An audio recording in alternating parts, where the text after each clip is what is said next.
Mesdames, Messieurs, très heureuse de vous retrouver pour cette sortie du point de l'économie.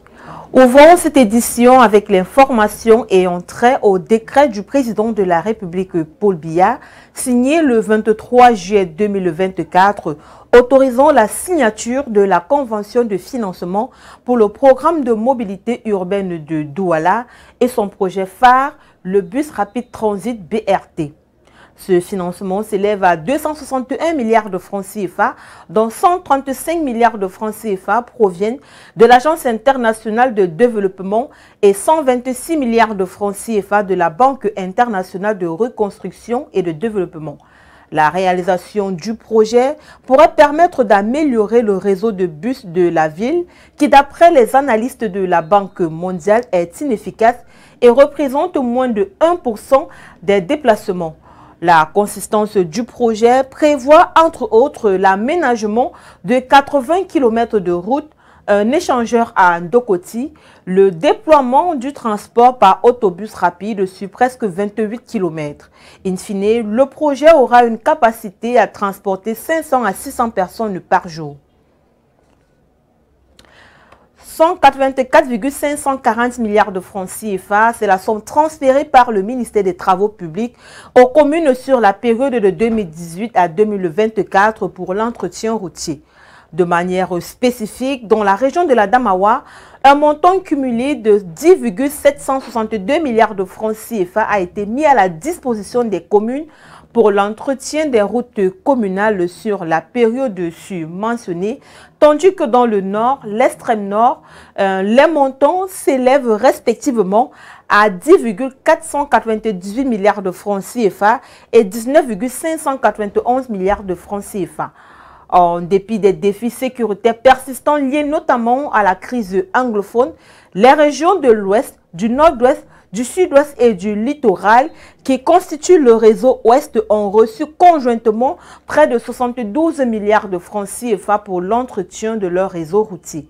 Pour les régions du centre, de l'Est et du Sud, regroupées dans le réseau Sud, une enveloppe de près de 69 milliards de francs CFA a été mobilisée.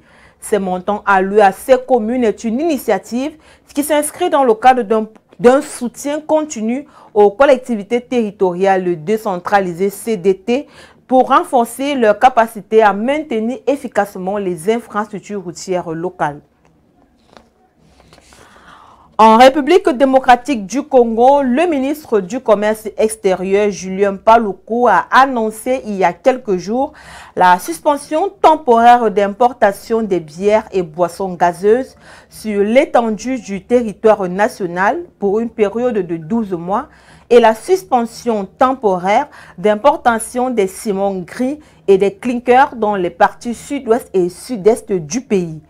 D'après les médias locaux, cette décision a été prise de concert avec la Fédération des entreprises du Congo FEC, le ministère de l'Industrie et d'autres services spécialisés en vue de protéger l'industrie locale face à la concurrence étrangère. D'après les données compilées par la Banque centrale du pays, la valeur des importations des bières et des boissons gazeuses a augmenté de 9,8% en moyenne par an entre 2018 et 2022, passant de 627 millions de dollars à plus de 1 milliard de dollars. D'après l'institution financière, la suspension temporaire des importations de boissons permettra de stimuler la production locale et d'encourager la consommation des produits nationaux en vue de renforcer la compétitivité des entreprises locales. En Libye, un accord a été signé avec le turc Tosyali Holding pour une sidérurgie verte.